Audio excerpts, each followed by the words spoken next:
Great promises from a great God.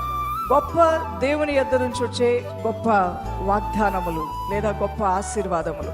ఆ దేవాతి దేవుడు ఆయన ప్రేమించి ఆయన కనపరిచే వారి జీవితాల్లో కూడా అనేకమైనటువంటి ప్రామిసెస్, వాగ్దానాలు ఆయన చేస్తున్నాడు. నేను ఈ కార్యాలు మీ పట్ల చేస్తాను, ఆ కార్యాలు నేను మీ పట్ల చేస్తాను అనే ఆ మాటలు మనం ఎప్పటికప్పుడే జ్ఞాపకం చేసుకుంటూ ఉండాలి.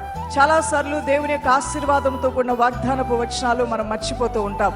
కానీ మనం మర్చిపోయినా ఆ దేవాతి దేవుడు మరలా మనకు జ్ఞాపకం చేస్తూ ఒక నూతన ఉత్సాహాన్ని, నూతన ఉజ్జీవాన్ని, నూతన నిరీక్షణ మనకు అనుగ్రహిస్తూ ఆ వాగ్దానముల మీద మనం విశ్వాసం ఉంచి అవి నమ్మి పలికి తద్వారా మనం ఆశీర్వాదం పొందుకోవాలనేదే దేవుని హృదయవాంఛ.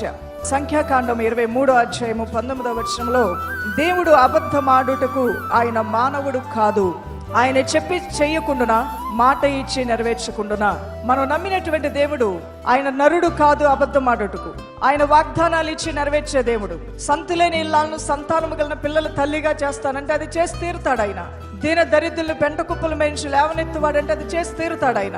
ఏకాంగుల్లో సంసారులుగా చేస్తాను, గృహము విత్తనము పితరులిచ్చు స్వాస్థ్యము, భార్యాభర్తలు ఒకరికొకరు యెహోవా ఇచ్చు దానమని ఆ దైవ వాక్యంలో రాయబడి ఉన్నదంటే అది తప్పకుండా అట్టి వారి జీవితాల్లో నెరవేర్చబడుతుంది.